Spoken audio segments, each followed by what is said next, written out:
welcome to the Prospect Podcast. There you go. I don't know why I was showing that angle. Um, as always, it's me, Coach Schumann, here with Coach D, right in the middle, smack dab in the middle of it all today. And we have our special guest, Matt Lyle. Coach Lyle works with entrepreneurs, works with has developed businesses in spaces of coaching people. So we're really excited to talk to him. We're gonna let him dive into his background. I'm still trying to figure out, Derek, how like we come on here, what what makes it position me on top one time and you in the No idea. when we do this version. So Yeah. the portrait version, I can never figure it out how it does that. But it's great to have you on, Matt. We're really excited to talk to you. As always, we'll dive into some great things today. So if you can just go into your background, so for our listeners to get an understanding of who you are, how you got to this point, and kind of what you've been developing. Yeah. Well, first of all, I appreciate having you guys having me on, and I'm looking forward to the chat. And yeah, my journey's a little unconventional and crazy, so I'll try to see how I can sum it up as quickly as possible. Just like any other kid growing up in the '80s, I played every sport possible: baseball, football, basketball, and track in high school, and was able to get into college, and in the sense of having going to play college football, ended up playing college baseball a little bit, and then I had a kid very, very young, and I got into coaching very young. So I was a head varsity baseball coach at high school at 23 years old, maybe, and which was wild looking back at. Yeah. And for the last 25 years, I've been coaching. I coached high school, then I went to coach NAIA, D2, D1, Major League Baseball. I just had this crazy wild journey where I've coached at 11 colleges in my 25 years, Major League Baseball. And along the way, I kind of figured out social media and online business a little bit as well. So that really helped my journey. And I was able to build, I've got 3 million followers now. And, the Hitting Vault website that I built, it's going on year 11 or 12 now. And so I was kind of able to figure out business and social media while I was doing the coaching things. I was very fortunate and very lucky in a lot of those ways. So, and now starting in June, I kind of retired from coaching after 25 years. And now I'm, over the last several years, I've been coaching people in business and social media. A lot of friends and people come reach out to me, just like, "Hey, coach, can you help me with this? I'm trying to build my social media, whatever it is." And and I said, you know what? I'm going to stop coaching 80 hours a week and maybe actually spend time with my family. And I transitioned into doing more social media coaching and business coaching. And we're about 4 months into it now, 5 months into it, and I'm really enjoying it. I get to spend more time with my kids. So like I said, my journey's all over the place. I've been homeless, living out of my car at times, and just very fortunate to be where I am now, and I'm looking forward to the chat. No doubt, that's quite an adventure. And you were coaching baseball and softball, or yeah. So most of my career, I think my first 10, 11, 12 years, I coached baseball only, and never considered coaching softball. And then it was funny. I think everyone knows this in the coaching world. It's like if you're trying to make a living doing it, you're trying everything you can and doing lessons and camps, and you're doing whatever you can to make it work, right? And so I had an opportunity to coach college softball at the University of Oregon, and then I jumped at it. It was an opportunity, and I really, really love softball. So I coached softball for several years, and in the SEC at South Carolina and Oregon, and Oregon State. And then I jumped back to baseball for a little bit at Missouri and the Chicago White Sox. And so I've kind of bounced back and forth. I think at the end of the day, every coach at the end of the season makes a decision like, what's best for my family? And, try to look at that question every year. And so it's kind of allowed me to bounce back and forth. No doubt. Obviously, college coaching could be, especially going different places, a difficult journey. But obviously, coaching both men's baseball and women's softball are probably two different experiences. What were the different things you took away from coaching men versus coaching women, or vice versa? Yeah, I think the biggest thing is, it's twofold. It's like when I first started coaching, I was 23 years old, and I was so immature and all the things. So like, I think that hand in hand, it goes with maturity and wisdom and experience. But at the same time, I think coaching women has definitely taught me to be more empathetic. It's kind of like if you guys are married, it's like, I feel like I always get in trouble for my tone, my delivery, my sarcasm, my lack of. Oh yeah. Oh Yeah. Absolutely.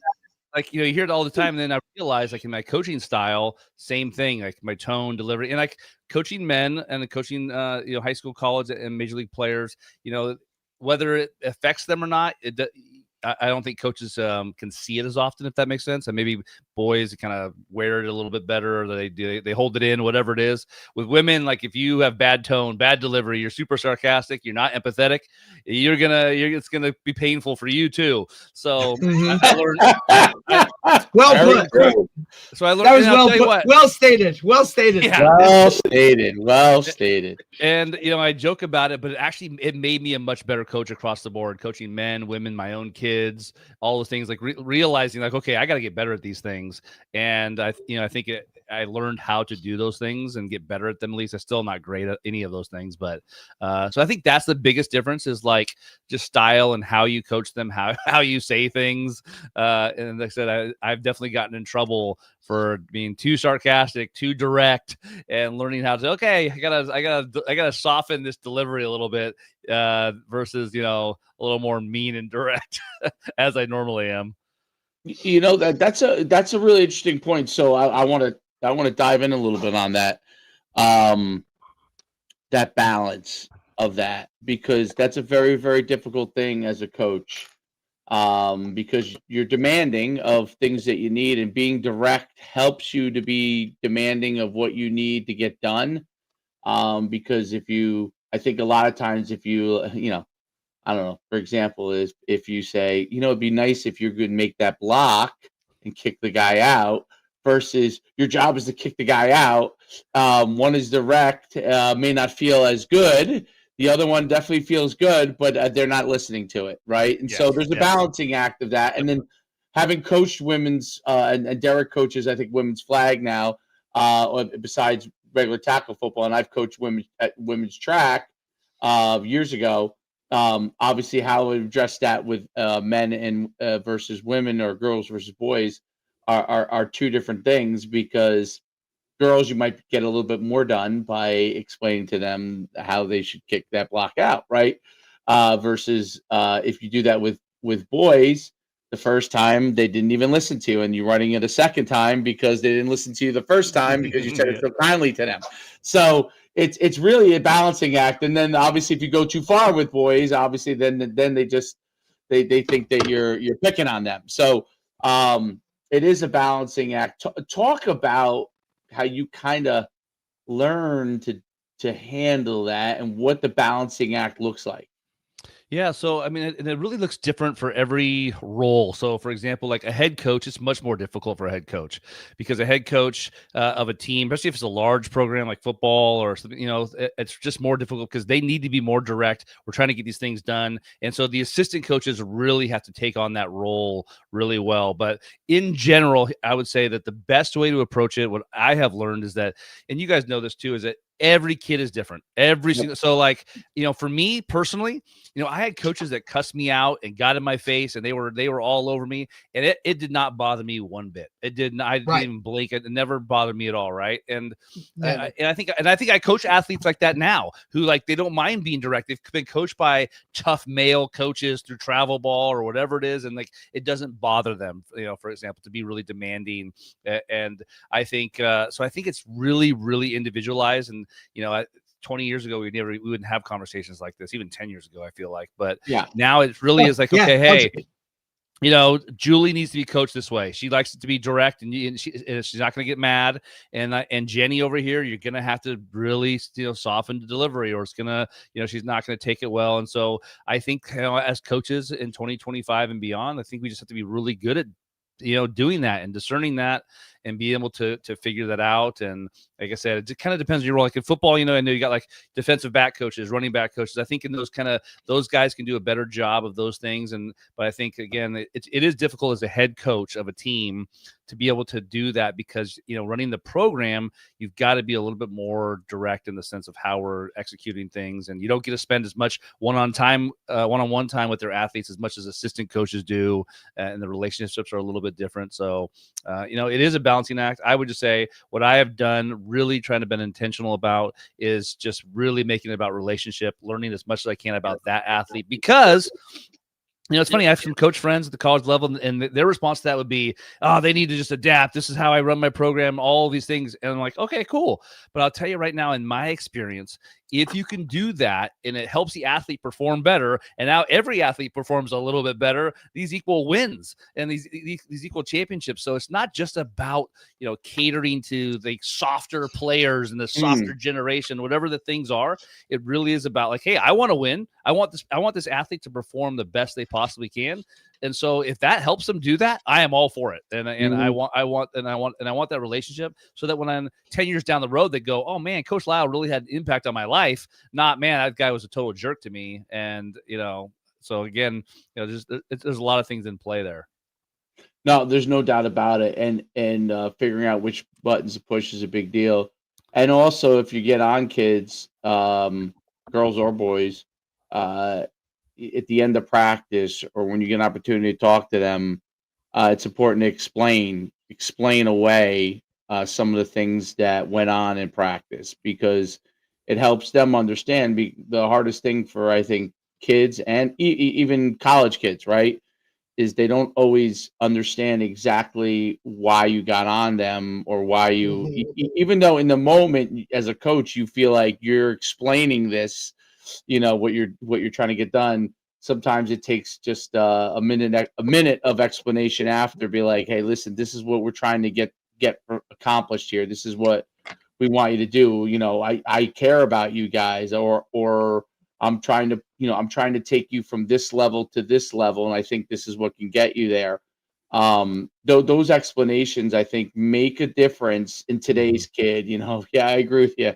I mean, definitely when I played, which is a long time ago, I don't think a lot of explanations were made, but just demands were given, and I learned to adapt to that.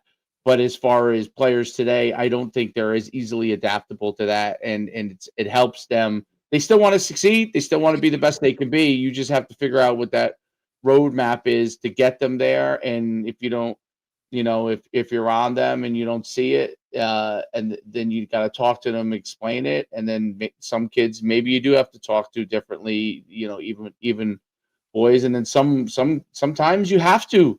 Yep. Sometimes you have to pull it out where I've got to pull it out of you. Like, it's got to be pulled out of you. It's like it's hiding in there somewhere, and we've got to pull that out, and then when they do pull it out, they realize, oh, there it is. That's the ability that I do have. And then they realize, the next time you don't have to go to that level, because if they're able, once they discover, that's the other thing. I'm curious your thoughts on that. How can they discover their ability, like where they can go, the level they can go to? That's hard for kids, and obviously college. You're trying to squeeze every ounce, right? Yeah. I would say the biggest thing is, like, you can be demanding. You can be like a very demanding, high expectations coach, and still talk soft and be fun loving and those things. You don't have to choose those two things. And so I'm always trying to I think about when I coached softball at Fresno State, and we ended up being in the top 10 in the country, but right before COVID hit, unfortunately.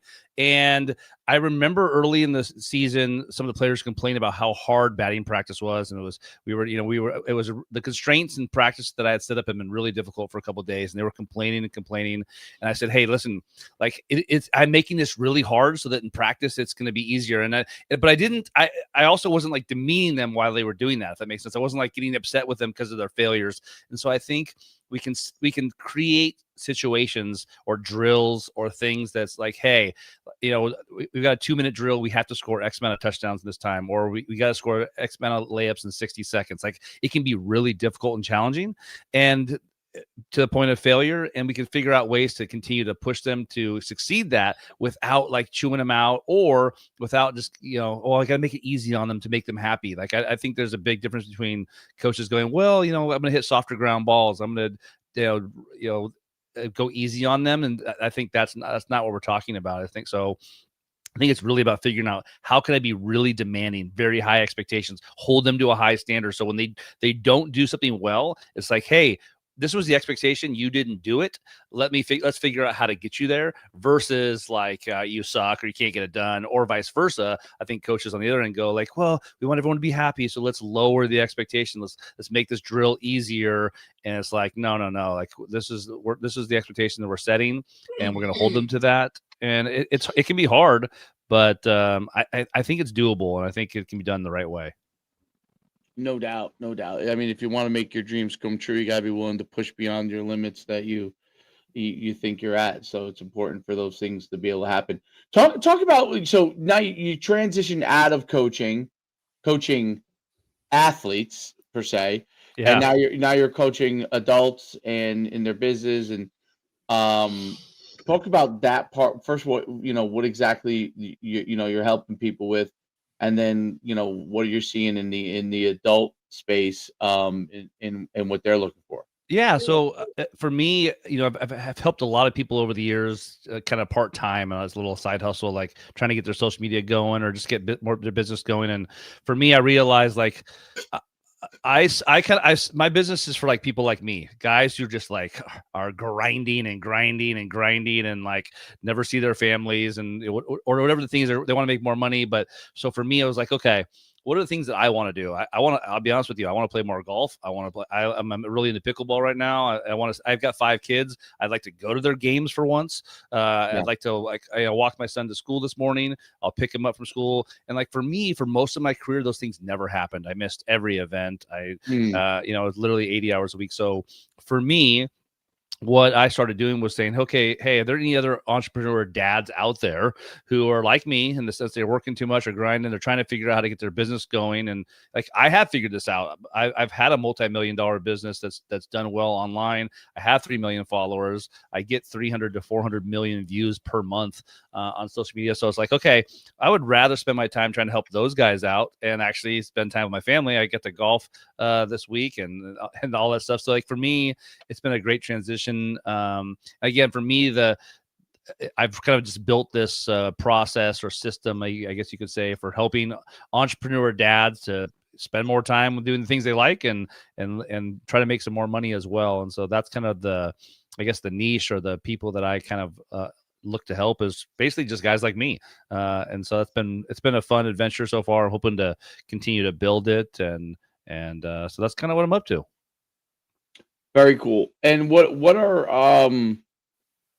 some of the things, the challenges that you see like entrepreneur dads are struggling with and need help with as far as in their own business and management of their time? Yeah, I think just management of time is the biggest one. Like, we want to work out, right? We're like, oh, I'm gonna figure out, I want to like all these things we want to do, and we get stuck into it. And I would just say, I think honestly, nowadays, I think we get stuck in our email inbox. Like, I think I'm one of them. And I have a lot of people I talk to, like they'll spend hours and hours, like just dealing with their email inbox and like just things like that. Just time sucks, if that makes sense. And like they end up, it depends on what kind of business they're in. They just get sucked into like a time suck of things, and then they're trying to figure out, and because of technology and social media, like, oh, I got to be on social media. Well, what does that mean? And how do I do it? And I think everyone's trying to figure all this stuff out, and you spend so much time doing that. And for me, like as a coach, I'm sure you guys are the same way. And like, if you want it done right, you do it yourself. And for me, like I end up spending so much time on tasks. It's like, because I'm a head coach. I'm like a guy, and like I want it done a specific way. And I think that learning how to delegate the right way. And it's the same thing as a head coach with the assistant coaches, right? And so that's how I've approached the business thing too, is like trying to teach dads like and business people, like they're such control freaks like me that they have a hard time delegating and getting help on things. And so we spend a lot of time talking about, okay, what do you spend your most time on? It's like, man, okay, how do we get someone else to do this? Not from a cost standpoint, but like, let's figure out how to get a little more efficient. And next thing you know, it's like, oh, I got an extra hour. I could So you can, I mean, and obviously you can spend that time scrolling Instagram, but you know, be able to have some extra time in your life and to focus on some things. And so we spend a lot of time just figuring out how to be more efficient. And like I said, to me, I treat it like I would as a head coach. Okay, how can we've got practice time. We've got 2.5 hours of practice. How do we make this the best practice, the most efficient? And I treat it the same way with these guys. And, you know, you guys have been coaching a long time and you guys kind of know, but you know, you probably have friends the same way. It's like given that same 2.5 hour time block of practice, it would just be chaos, right, or standing around, or like it wouldn't be very organized. Right. And so there's a lot of people out there that, you know, they own a business or are trying to make it work, social media, and, you know, they just have no idea how to be efficient with it. And luckily I'm a huge nerd and I learned how to do some of those things. No, Matt, it's funny. It's funny. It's funny you bring that up, Matt, right? Because I was reading something this morning and it talked about, you know, planning practice, right? And I would rather, it basically summed it up. It basically said, like, I would rather be over prepared planning wise and have the ultimate structure for a practice than to have to go and kind of wing it, right, when I have more time, or you know, like it works out where all of a sudden now you're trying to fill dead space, or you would rather over plan it. And I think 100%, right, as a dad, as a husband, you know, as an employee or a business owner, you're trying to fit so many things into 24 hours that ultimately, like, the wants and the I really wish I could do that, right? It's about stealing time for that. And when in reality, you're constantly putting yourself kind of the bottom of it, trying to get all of these other tasks to appease others, when in reality, if you really take and put yourself first, everything else will become more efficient just because of that, right? You got to take care of yourself first. You know, one of the little tools that I've always done is, you know, early riser, right? Like, get up early, irregardless of whether I have something planned or not. Like, I need that hour and a half or even 45 minutes, half hour that I can steal in the morning, you know, before my daughter wakes up and when my wife's still asleep, that I can get kind of for me, and whatever it is, right? Like, I have my own structure to it, but you know, if you can just steal that time, I think that allows your just entire day to be more efficient. And now you can plug all those things in. It's one of those things that I kind of, I mean, it's just, I've always been an early riser and an early morning person. Some people, I understand, are not. Some people do that on the back end, right? They take that hour before bed or whatever it is. You got to figure out what works for you. And I think it's that's probably one of the biggest things that you see now moving forward, right? Is absolutely the time management aspect of it. Definitely. I could definitely see that being, you know, an issue for a lot of, you know, guys our age or guys that are looking to be more structured within it. And I think a great examples I would say is, like, I think for me and coaching, business, or whatever it is, like, you know, the time that I try to block off the best I can is like 4 to 7 p.m. every night. Like, if I can, that way I can be for practices like lacrosse, volleyball, golf, like all these things. If I can be there and present for those, but like, it's really easy for me as a coach or a business. If I have that time block, I'll spend it on practice planning, or I'll spend it on, you know, I'll spend it on. Yeah, we'll fill it. I will fill it, right? And so for me, what I've done, I've tried to be really intentional about it with my calendar. Like, even today, I wanted to work out today. I couldn't figure out a time, so like, it's on my calendar today. It says like 1:30 to 2:15 Peloton, and so like, I literally have to. If I don't put it there, like, and I can still skip it. I can say, you know what, I'm not going to do that today.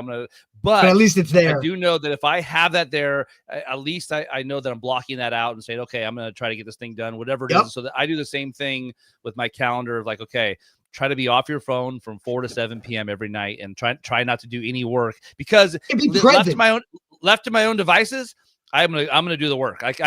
We all have a to-do list that's 50 items long, and it's easy for us to go, you know what, the kid, they can do this or this, whatever, and I'm gonna work, and like, I'll just work 24 hours a day if you know, if I was left alone to do that. So I think that's really a big thing, is we've got to start blocking out time, because the world's just a lot different nowadays, and so we can go 24/7 whatever we want, and we kind of have to put some boundaries up around it. And I tell you, I'm one of those people it's difficult to do that, and I think there's a lot of guys out there that just have a hard time with going, and I think we do it, you know, you guys know we do it with our health, you know, I'll do this, I'm not going to work out today because I'm this and I'm that, whatever the thing is. It's like, I think we've got to, like you said, if we put ourselves first and put our health first and some of that stuff, it puts us in a better position when we actually sit down to do work to be more productive and be more locked in. And I think it's one of those things that like literally write it down, right? Like I always tell my players, like there is a difference between just saying something and then actually putting it like down on paper. I'm an old school pen and paper guy. Like I write down my players make, they're always over me because I'm always carrying around note cards with whatever. I always have a pen hanging from my, my hat, or it's off my whistle. And, it's just, to me, when you write it down, it becomes real, right? And that's kind of one of the things I was taught in college and in younger and growing things. Like, hey, if you want to make something actually happen, then you got to put it on paper, and it's got to be visible to you so you can see it every single day, that it's literally hitting you in the face, and you got to do it and you got to achieve. Now, look, it might happen, it might not, but at least I know I'm already starting it, seeing it visible, write it down. And now to me, it becomes more reality. And there's so many tools now, right? Like to make us more efficient with, the AI stuff, or just like a digital calendar that you have. I mean, literally most of us wear Apple Watches and carry around Apple phones. That's 2 calendars right there to stare you in the face. And this alarm's going off at this time, and, put that down and do this. Like there's so many tools now that can help us aid that process, that there's really no excuse to not have it. I agree. 100%. No, there's no doubt about it. What do you so when you help young entrepreneurs, do you advise them to be as involved in their families as possible? Do the work-life balance is a big issue for them? Yeah, for sure. I mean, I think it just kind of depends on their goals a little bit. I mean, obviously, I hope every dad's goals is right. Short time with family. I hope you want to be a good dad, buddy. Yeah, like I hope that's number one. Everybody's different. How many kids they have, their kids' schedule, and all these things. So I think it's about being present for them when whatever time you do have for them. But for me, I'll tell you, I've got a lot of kids and time, but I also know I'm a happier guy if I play a little bit of golf here and there. If I play some pickleball with my buddies, so I think it's also about trying to figure out, how do you also do the things that bring you life? And I think for a lot of us men who have families and kids, and life is crazy. And like I said, for coaching, for me, I haven't had a hobby in 20 years. I mean, I think about what do you do for fun? I'm like, I coach. This is what my whole identity is in coaching. And I do nothing else. I don't play poker with my friends. I don't do it. So for me, especially now, I've played more golf and pickleball in the last 6 months than I have in the last 25 years. And I think for me, it's awesome. I said, it's deciding what do you love to do? And so I honestly, I kind of sat down at the end of the last year, I'm getting older, and okay, these last X amount of years, what do you want to be about? I'm like, I love to travel. I love to eat. I have no problem owning that. And I love to play golf. I love to play pickleball. It's how do I do more of these things? And I think for me, do I choose Netflix and scroll in my phone, or can I choose these other things that bring me life? And I just had to make a decision. I was like, okay, how do I do more of these things? How do I see my kids play more games? How do I helped coach fall ball, baseball this year for 3rd grade fall ball. And so how do I be more present for that type of stuff? All of those things. And I think for me, it's just if I don't really be intentional about it, it's easy for me to go I'm not going to do that. I'm not going to do that. You know what? I'm not going to play pickleball tonight with my buddies. And I'm a guy who loves to grind and work. So I will just keep grinding and keep working. And next thing you know, you're retired and old, and you're like, oh, I wish I would have done all those things. So I just kind of made the decision. I'm not going to choose grinding over things that I love for the next, however many 40 more years, hopefully I get to get. No doubt about it. Yeah, I guess you come to those revelations, especially as you get older. And obviously, like you said at the beginning, that you had a child when you were young, right? So that probably forced you to take on certain responsibilities really early on. And now you're after you started to figure it out, you had to figure it out on the fly then, right? Yep. And now you kind of taking what you've learned from that experience with your other children, and as they grow and develop. As far as your business, so you're helping people build their social media platforms, helping them grow their social media platforms. What are some of the tools of the trade that you've learned that helped you build yours that you think can help others build theirs? Yeah, I think the biggest thing is just learning, like, what is it what is it that you're really good at, and what is it that, like, are you good at creating content? Do you want to write stuff? Do you want, I think there's so many tools for ideas. You guys know, like, ChatGPT and all these AI tools Yep. they can at least give you ideas. Like, okay, I'm trying to, I own this car business. Give me some ideas on how to do X, Y, or Z, or again, things like not just content, but like scheduling. I'll tell you, like, all of my social media posts are scheduled out months in advance. And so for me, I create the content. I use a scheduler called Smarter Q, and there's so many others out there, like Later and Hootsuite and all of these things everyone uses.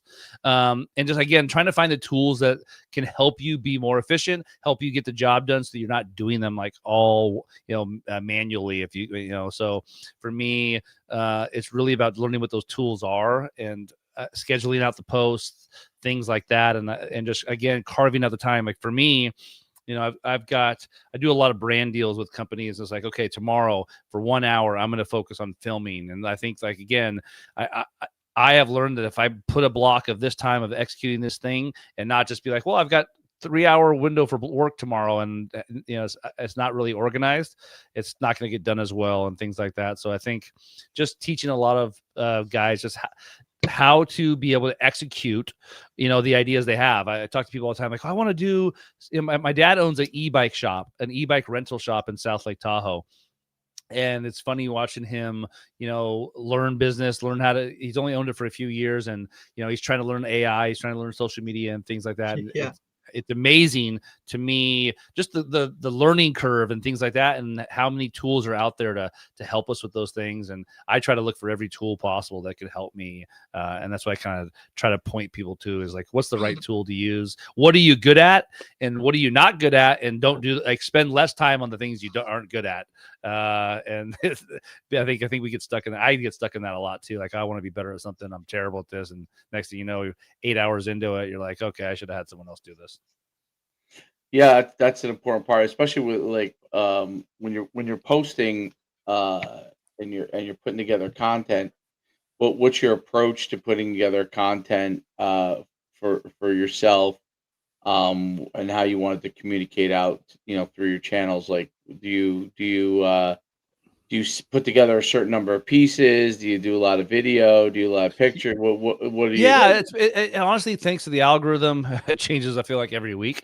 Yeah. It really depends. I think, for me, the first couple years doing social media, I got to 1 million followers really quick, like 2012, 13, 14, somewhere in there. It went really fast. And my approach to social media 15 years ago and today is the same.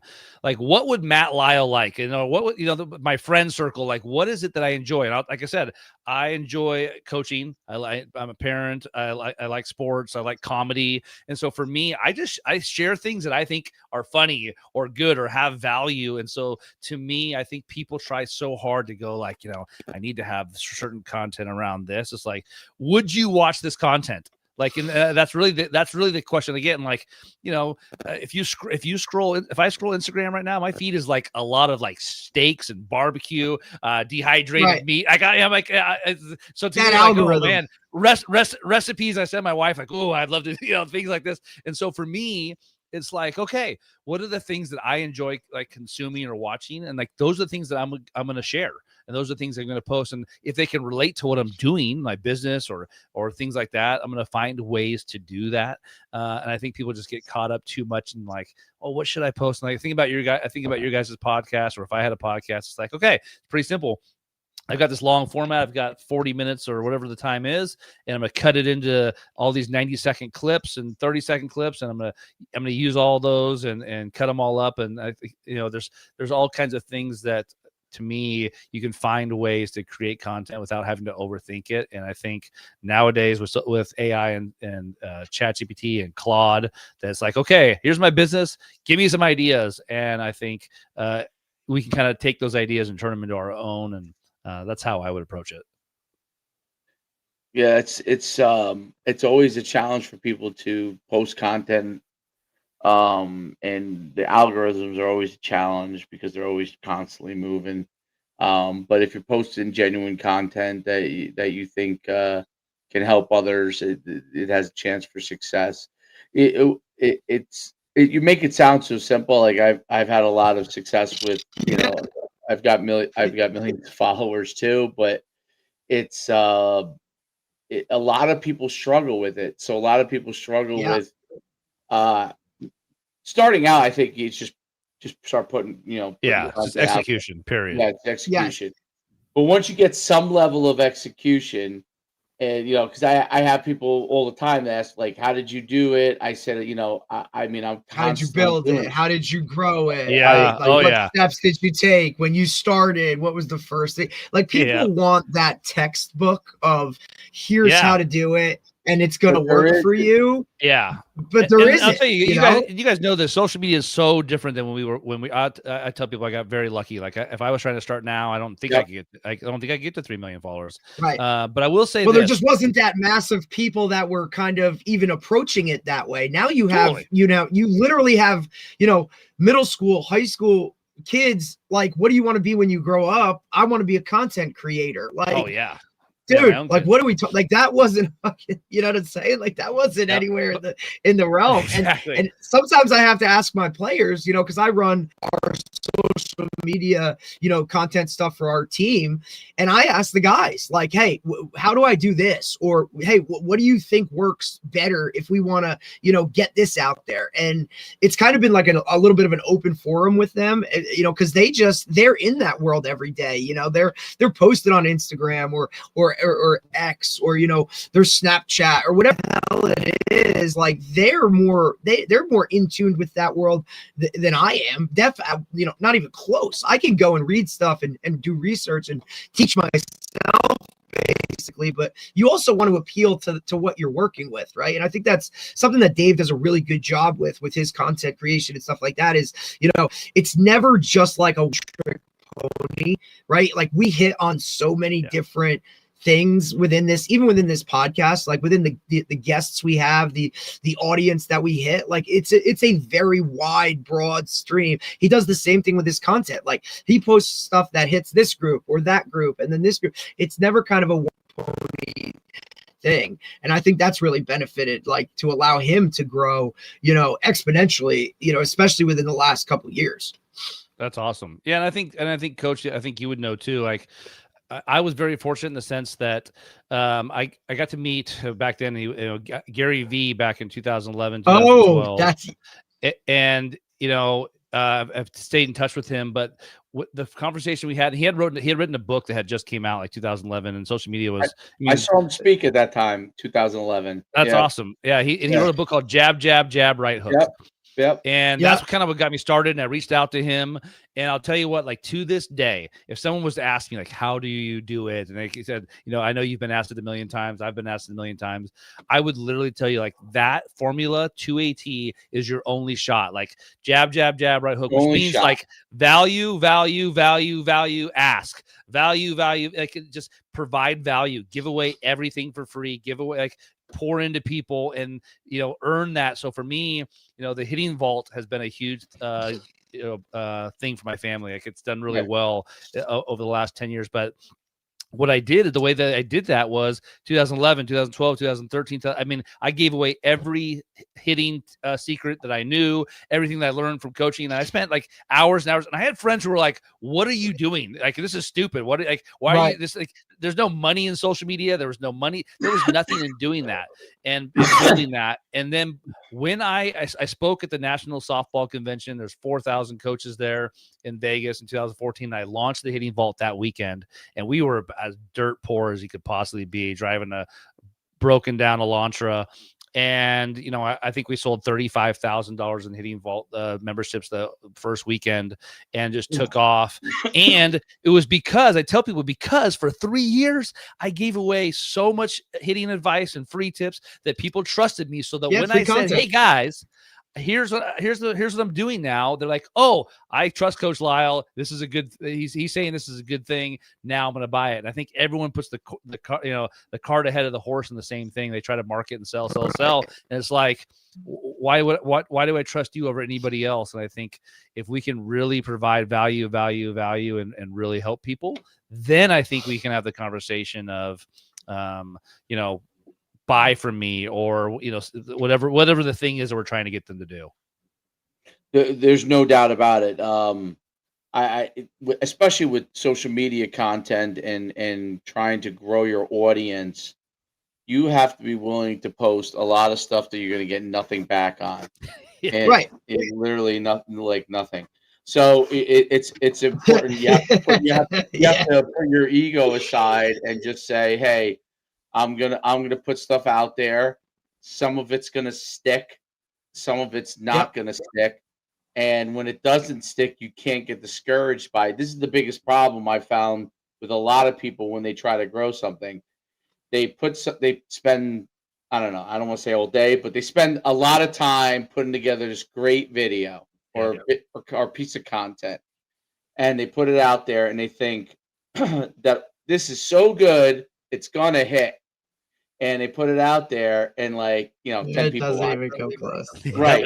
And they put together their masterpiece, and 10 people watched it, and maybe they do it a couple more times, and maybe they have 15 people watching it, but they don't realize that it's not about your masterpiece. It's about you actually continuing to share information and getting that stuff out there and doing it continuously.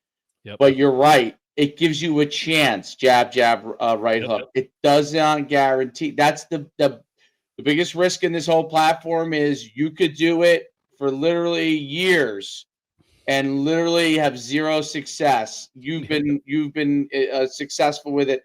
I've been fortunate enough to be successful with it, but I know a lot of people who have done things. You have to figure. I think one of the biggest things, like I've expanded my audience beyond like football. I tell people all the time, they're like, well, you do all these other things now. I said, I didn't do anything other than football stuff for literally, I would say 15 years.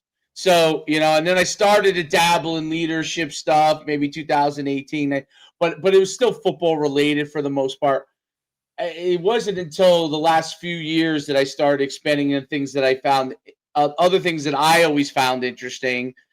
But it was because of the fact that I already built my audience that I had a chance to do it. If you don't build, and I'm curious your thoughts on it, if you don't build into a niche audience and get success there first, it's going to be hard to go to a wider net. Am I correct in that? I mean, your baseball stuff, right? Obviously, would be considered a niche, right? And it allowed you to move into different directions because of your baseball stuff succeeding. Totally. And I think it's more about just like your audience. So if your audience trusts you, you can say, hey guys, I'm doing this thing over here now. If you want to follow along. And so for me, I would say up until 2022, let's say I had 1.5 million followers at that point. When I started doing dad jokes with my brother on the dock, it went from 1.5 to 3 million, and people like the dad joke thing really took off for me. And so for me, 90% of my content now is like dad humor and dad jokes. And, for me, it's on brand because it's who I am. It's who I love to be, 100%. And I think for people who follow me, they know like, oh, hey, I've been following Coach Lyle a long time. He's got 5 kids. He like all of these things, like it makes sense. He loves dad jokes. And so, they still follow me enough for that. And then I still talk about like the conversations we're having today. I still talk about leadership and coaching and all of those things because that's who I am too, a coach and a father and a husband and all these things. So I'm going to talk about all of those things and I'm going to really press into the things that I enjoy. And so for me, I enjoy dad humor and dad jokes. And so I'm going to put up content around that and because of that, I've doubled my following. And who knows what, right now it's more business coaching. Who knows what it's going to be down the road. I'm just going to continue to share things that I love doing and that it's about me. And if people want to follow along with it and enjoy it with me and experience it with me, awesome. If not, I'm like, oh well, let's just keep putting it out there and let's see how it goes. Well, I think you have to have a level of adaptability as well, too, right? Like you might, when you're swinging, like you might be aiming for this audience or this type of content you think is going to go towards this, and then all of a sudden it takes a pivot and it changes, and you got to be willing to kind of like work on the fly like that and make that change. or you can be, hard-headed and stubborn and continue to pound the pavement and say, nope, it's for this, it's that, it's this. There's a level of adaptability that allows you to be more successful when you're like that. That's how I've always, lived. That's how it's, you kind of whatever, you can aim for something and have an ultimate goal, but there's 1,000 ways to get there and be successful with it. And not everybody's journey is going to be the same. And then along the way, things are going to pop up that you're going to have to, deal with or figure out. And like, what are you going to do when that adversity hit? Are you going to put your head in the sand and pout and, do whatever? Or are you going to make that adjustment or go learn something else or tweak it to go a certain type of way? I think that's something that's really big. And, I push on the players that we have in the, in that world of like, look, man, you're going to have to adapt to certain things. And there are going to be times when you don't want to do it and it sucks and it's miserable, but you got to fight and you'll be better on the other side, but that's really hard for especially, like high school guys that I work with to see that short term. Yeah.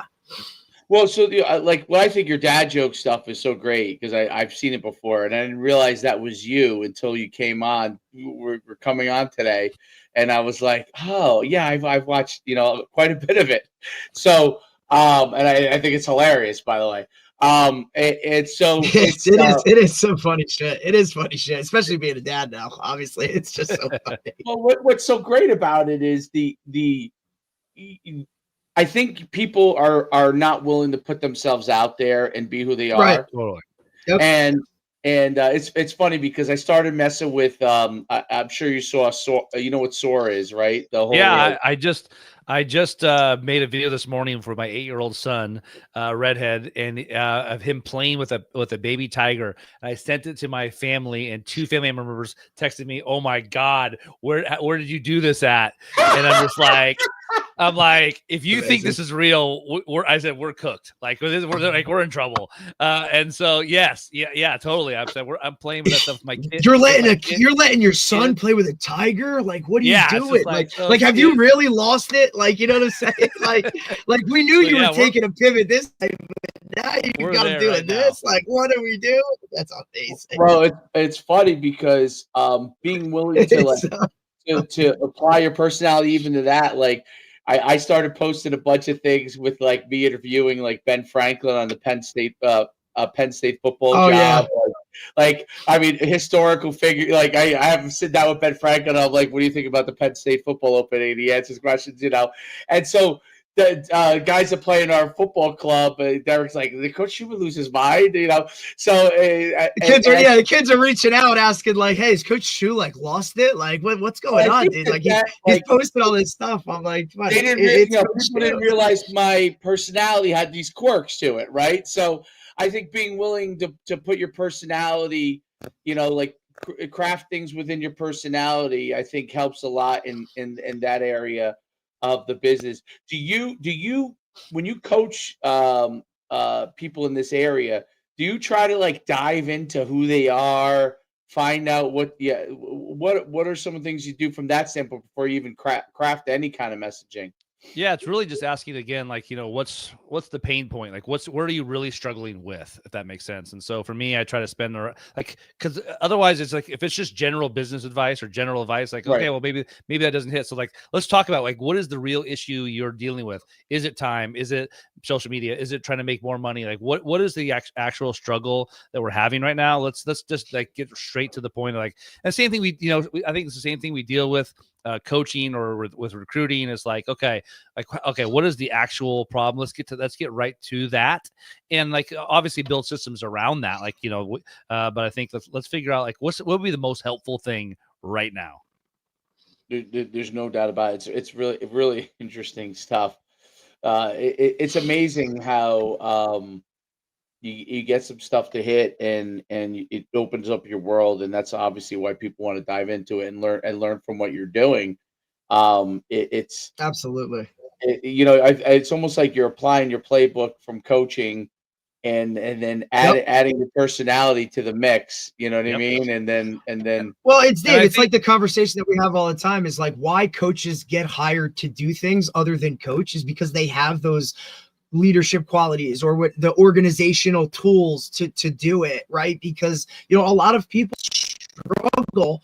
It's not that they can't, it's the execution, right? And anybody can write it up, but you have to now go and execute it and act on it. And, you know, you want to be a really good leader, man, sometimes you got to be an asshole. Like, that's what it is. You don't disrespect in that same, but like sometimes you're going to be the bad guy, but at the same, like, because you have to hold people accountable, and if you give them an inch, they'll take a mile, right? So you got to cut that down. I mean, there's just a lot of things to being a leader that's really, really hard.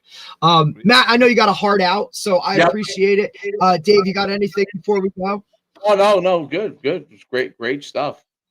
I appreciate it. I appreciate you guys having me on, and hopefully maybe we can do this again sometime.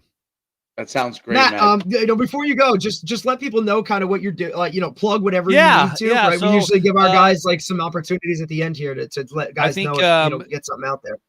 You can always go to CoachLyle.com to learn more about me. But if you just Google Coach Lyle or Matt Lyle, you'll learn all about me from there and all my different journeys and stops. But I would tell you, like, for the business coaching and anything else, like, just like you guys did, like, the best way to ever get out to, like, email is fine. But like, if you want me to if you want a response, just DM me. Instagram, just DM me, and I will try. That's what I always did. try to respond to everybody. Yeah, that's how you guys got a hold of me. So, like, you know, Twitter, Instagram, if you DM me, that's the best way to get a response. And I always try to get back to everybody I can. But again, if you can just Google me, go to CoachLyle.com. And if you know anybody who is looking for, you know, business advice and coaching, and wants to, you know, make more money and have more time to spend with their family, you know, reach out to me. All right. Fantastic. Thanks so much, Matt, for coming on, and we'll see you real soon. I'm going to keep following you and following those jokes because they're fantastic. I appreciate you guys. Thank you so much. Thanks, Matt. Have a good day. Have a great guys. day. All right, bye. Take care. All right, great stuff. You know what I think is wild is that there's a market for like that, right? Like, guys want to learn how to, you know what I mean? Like, now look, we say this stuff all the time. Like, we can go and Google and do research and find ways to like get whatever done, right? Like, we always, hey, I could build a house, right? I can go teach myself to build a house, but do I really want to do it, right? You know what I'm saying? So like, you hire people that are expert in that field, you know what I mean? So for there to be a world like where guys want to go to him and like, hey, can you tell me how to get this shit done? You know what I'm saying? Like, and it's like, all right, well, you know, I have kids. Here's how I manage my time. Here's what I use. Here's the, you know, this app that can help you or whatever. And you do that real well, you know, like in terms of, hey, try this app because it's going to save you time and make you more efficient doing this, right? Which will now give you more time on the back end or more time to go and do something else or dive into that. You know, that's something I think you well is, you know, manage all of those worlds and so that you're efficient when it comes to, you know, how you break things down. There's no doubt about it. It's a very, very different process, and there's a lot of highs and lows. That's the hardest part, but there are that way in entrepreneurship as well. So, right, you know, building your platform is, I mean, originally, the funny thing we talk about this stuff is like, literally the original thing that built the brand that I was running camps, and that was I decided it wasn't the first event. The first event I did not do this. The first event I ran, I didn't even have MVPs.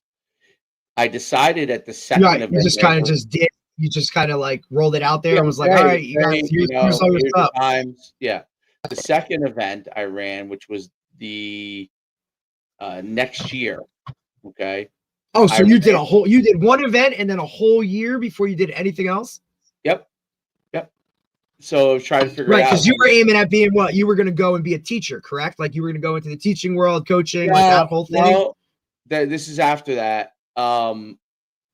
I already had my training facility. We thought the event would help us get more people into our training facility.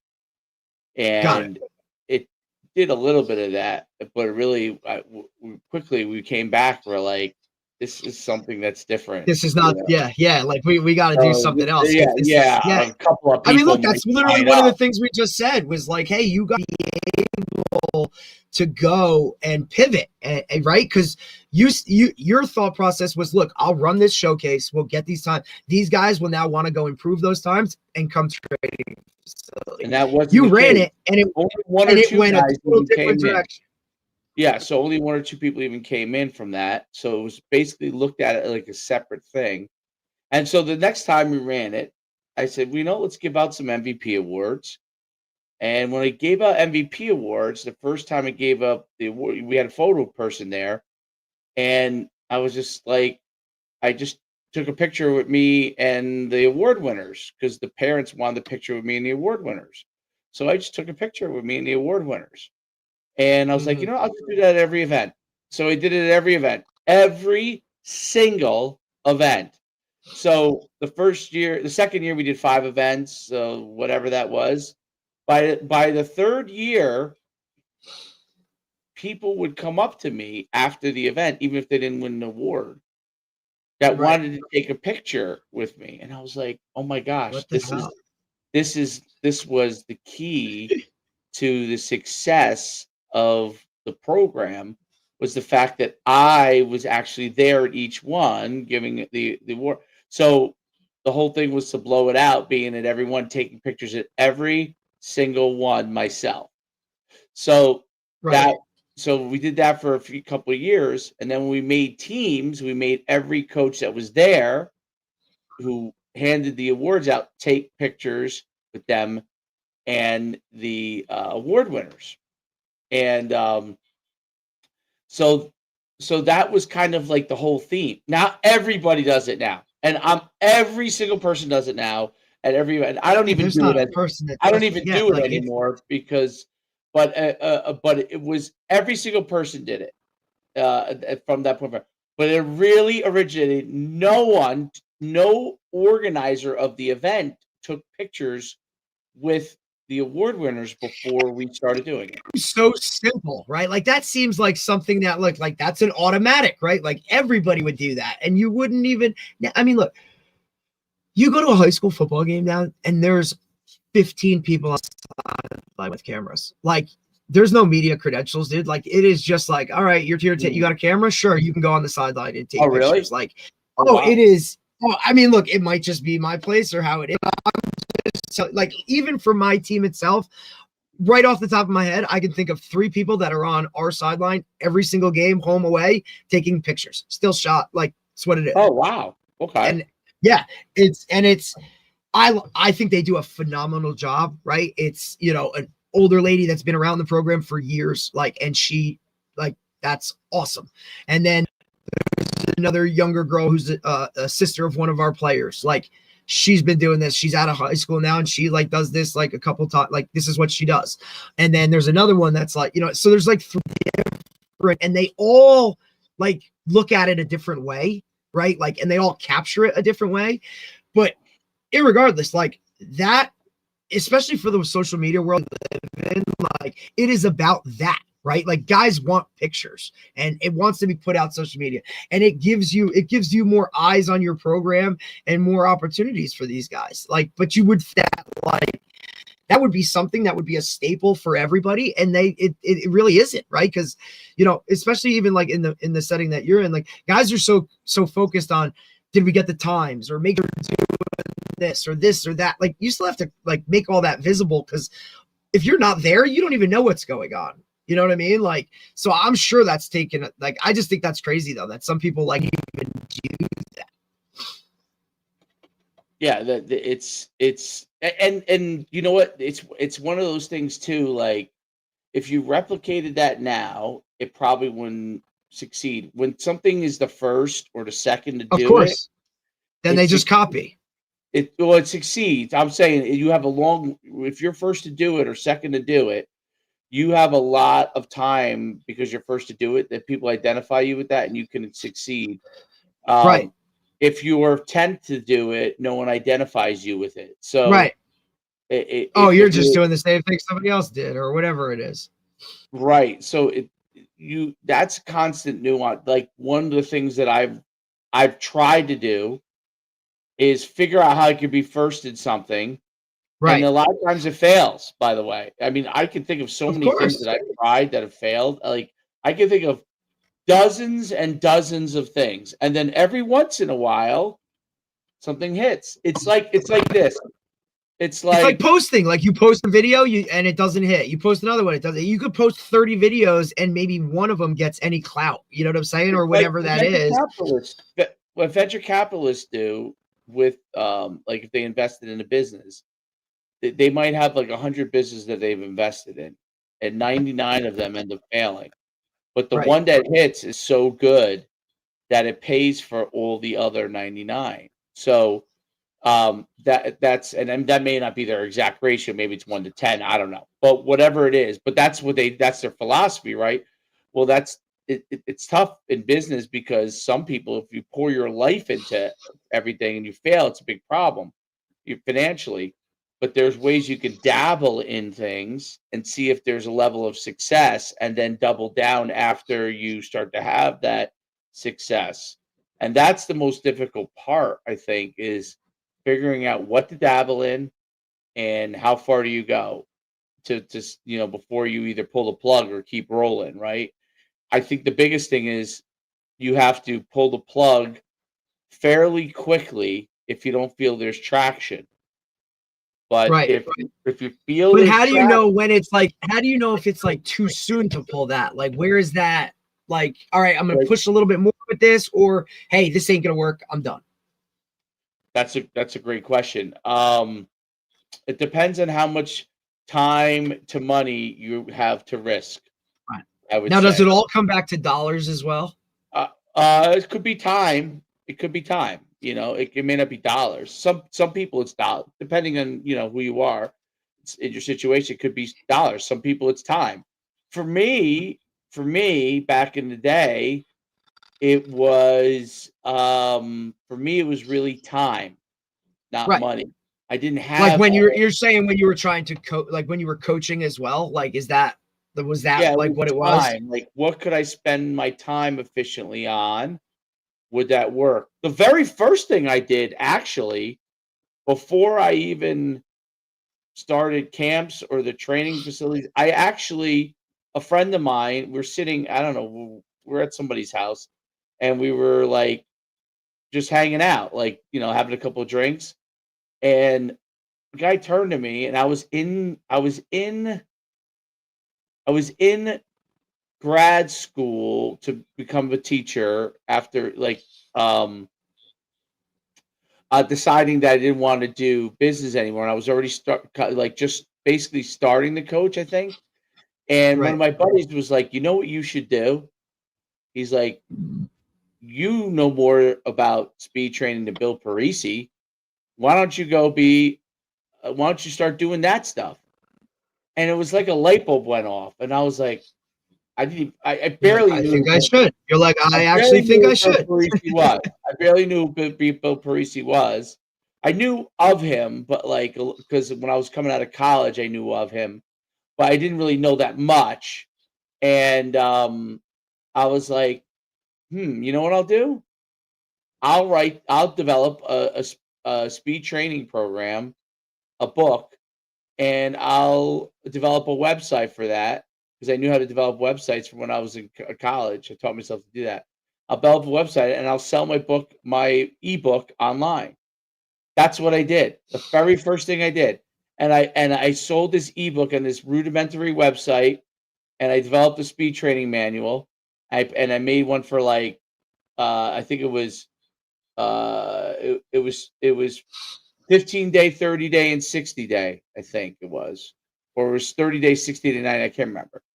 Um, but no, yeah, it was 2 weeks, 30 days, 60 days. So basically if you had time to develop it or you needed something to turn around quick, right? So I developed those three programs. I put it online, and you know what happened? People started emailing me, "Hey, I bought your program.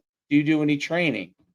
I wasn't doing any training at that Training, but right, I got you. training So then one athletes. thing just leads to another. Like, yeah, So I was like, that's I'll put a speed camp together. So I put a camp together, and I made it for free, and nobody signed up. So the next year, I put a speed camp together, and I charged $99, and 150 people signed up. And I was like, oh shit. Oh This shit. was in Saddlebrook. I'm like, You're like, oh shit. there's something here. You're like, oh shit. Like, I was like, you know? So it taught me something You're like, there. okay. You're like, I guess this is good. You're like, I guess this is what we're doing. And you know who was at one of those first, maybe the very first one, the coach, now he's the AD of Pagoda. Oh God, what's his last name again? I can't believe it slipped my mind. But yes, he was at it, and his couple of his buddies. And then I had a girl that was a softball player. She was a fantastic softball player for Pompton Lakes, Amanda Russa. And she came to my camp, and the dad was like, can you train her personal training? I was like, oh, okay. And then the second person that came into me for that was, I don't know if you remember Anthony Furla from St. Joe's. His father came up to me and was like, would you train him? I would train him literally. I would go to like a parking lot and train him. Yeah. I would train him on grass, anything I could do, anywhere I could get space. And he trained me. I think God rest his soul. I think Anthony Furla passed away. But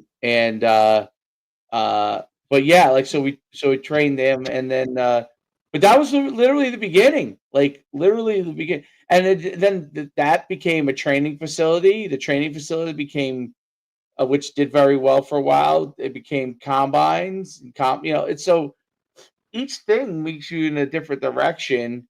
Some of it succeeds, like some of it didn't. Like we did lacrosse combines. We had 5 of them, maybe more. Maybe we had 10. They had mild success. I just didn't know what to do with it. So it ended. Right. Where do I go from here? Like, I don't know what. Yeah. I couldn't find enough lacrosse experts, and I certainly wasn't a lacrosse expert. So right. We ran. We ran another sport too. I can't.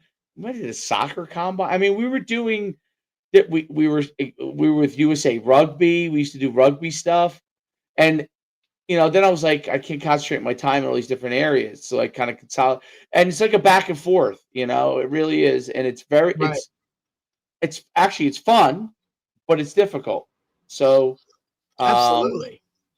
But yeah, those are the things to do. And then if you really nail something, like the National Underclassmen Combines, you try to double down and go as far as you can. The mistake I should have sold it at some point, but that was a mistake I made because I didn't really know where the end game was there on it, but and didn't anticipate that colleges would just kind of like in all fairness ruin it all from that standpoint, because they tell everyone to show up, and then there's nothing really like, you don't walk away knowing what you ran. Nobody knows what you ran because they don't tell you in most cases, and people, so it kind of like it helped the colleges find players, the few needles in the haystack, but it soured the industry a lot on the showcase portion of it, because people just think, oh, you're not really going to look at me if I come. And actually that was not, we actually looked at everybody. That was the thing that we did great. We really, like, when people complain, I'm like, no, we evaluated him. I could tell you if we thought he was a guy or not, So, right. But once it got to a commodity, when things get to commoditization, right? When blowing your nose becomes Kleenex, when Kleenex becomes a commodity, when it was just Kleenex probably killed it, and they're still probably the biggest. But now you could buy tissues anywhere, right? For that. Anywhere. And they call it what? Kleenex. There you go. So you're right. You're 100% right.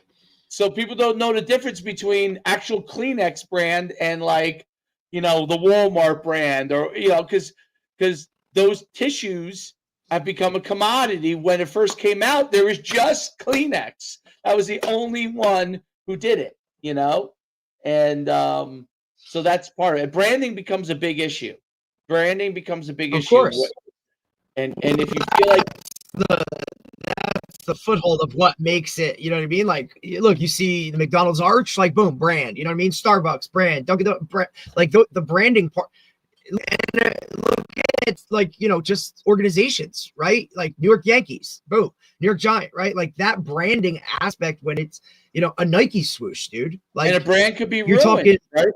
So like the Jets being so Oh. bad for so long, it's a terrible So brand now. It's such a bad brand. it's horrific, dude. It's horrific. Right? The Giants have to be careful that they don't ruin their brand. Like if you, I saw it said on football. I saw it said, oh, who said it? Oh, somebody. It was just the other day. They talked about how some of these brands in football, college and pro football, are so bad.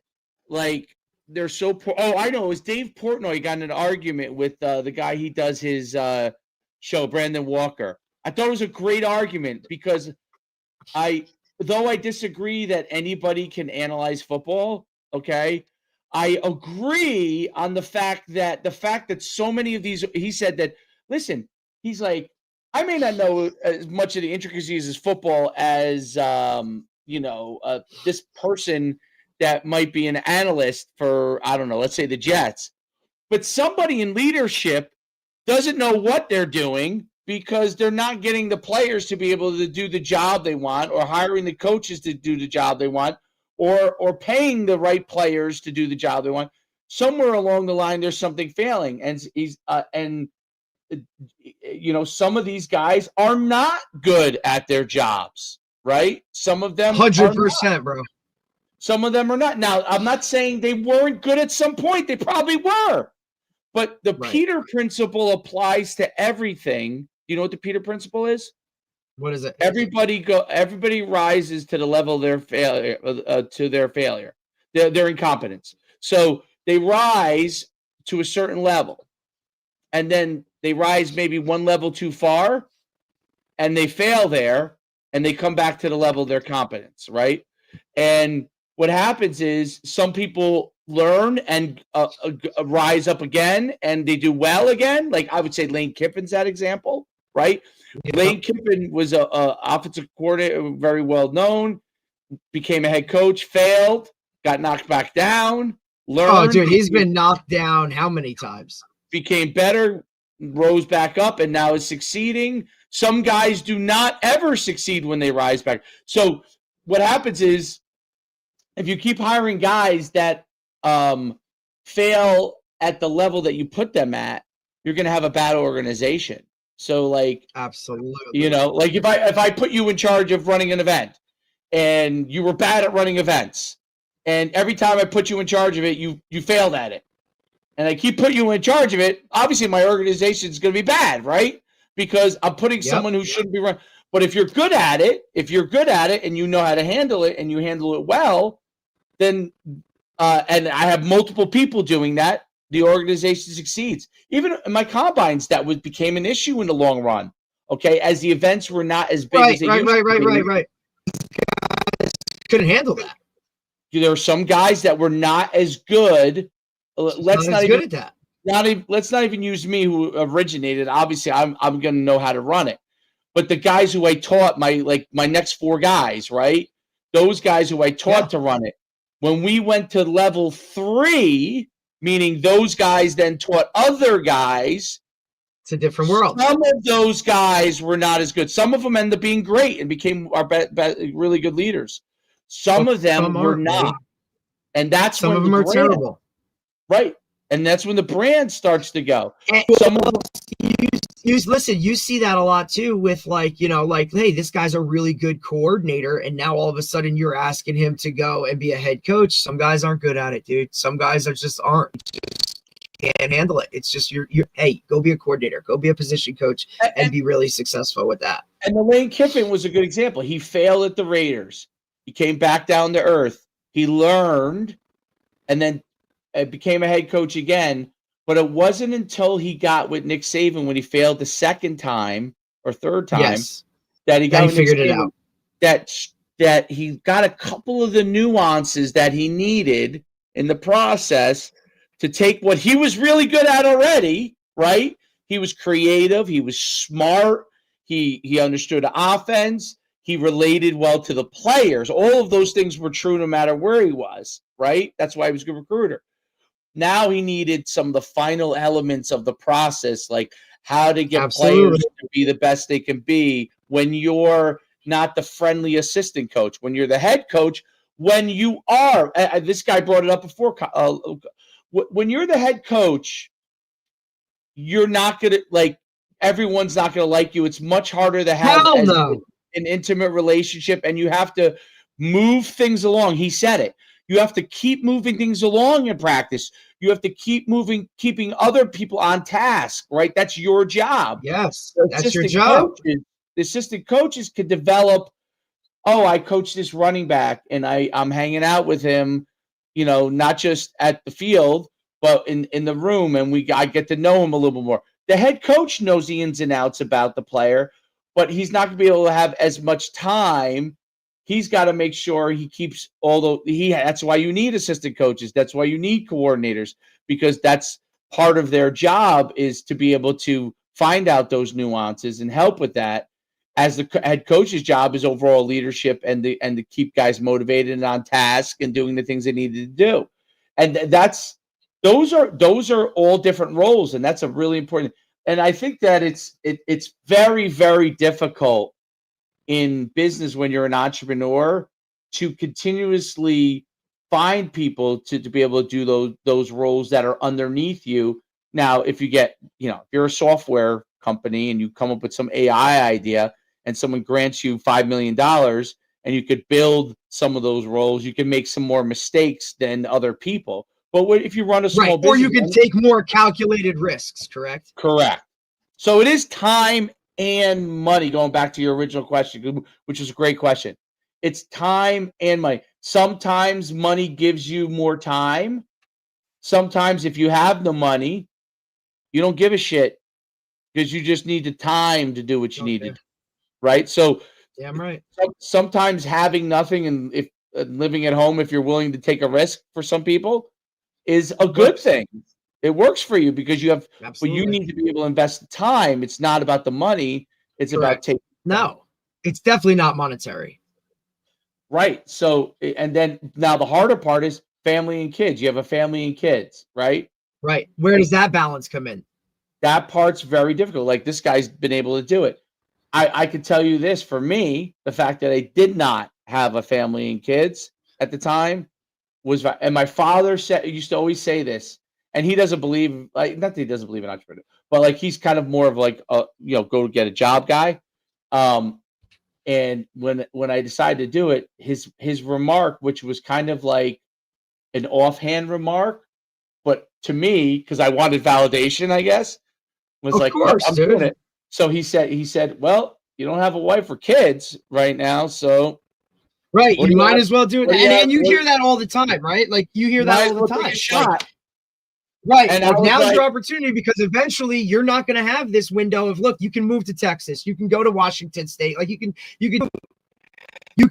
you're okay with, a 1-bedroom apartment or sleeping on a couch, or like, you don't have to worry about all that other stuff, right? Like you can take a job for like no money to like boost yourself eventually down the road, because you don't support anybody other than you. Right. Like, and that's a huge freaking thing, man. Part of it for me. That was a big part for me. I can tell you that if I was, it took me so long to kind of like establish and whatever, but I wanted to get things done before I had a family, because I never wanted them to feel slighted or not have enough time for them, right? Because I knew the time commitment and just personality wise, what I would put into something like that wouldn't be fair to everybody. So for me to not have to worry about that allowed me to go do what I wanted to do.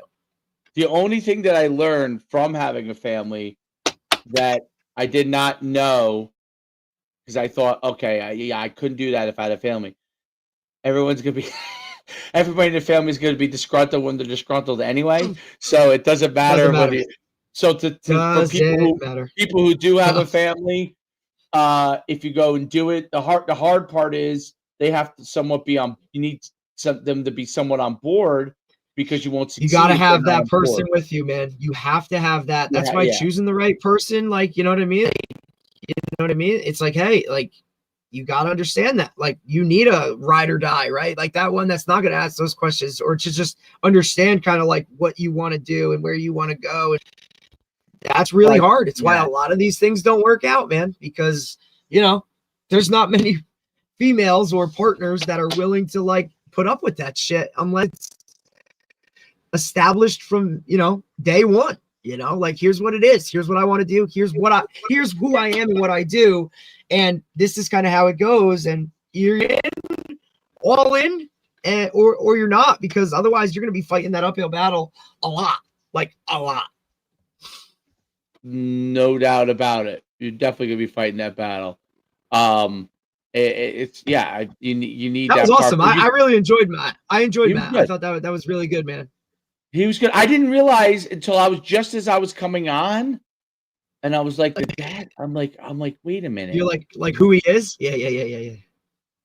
Wait a minute. Yeah. It's fun. But it's because you see guys pivoting and doing different things. You know what I mean? Like, that's not the norm for a lot of people, which is really cool. Like, and you said it back, like you said it to him, like, you're willing to go kind of put yourself out there and take those, do something that, you know, people say, you know, Matt Lyle does this, right? Like, now you're willing to go out there and do something different, like, or work with a different clientele base. Like, that's huge. No doubt. I love that shit, dude. I love it. It's good shit. All right, man.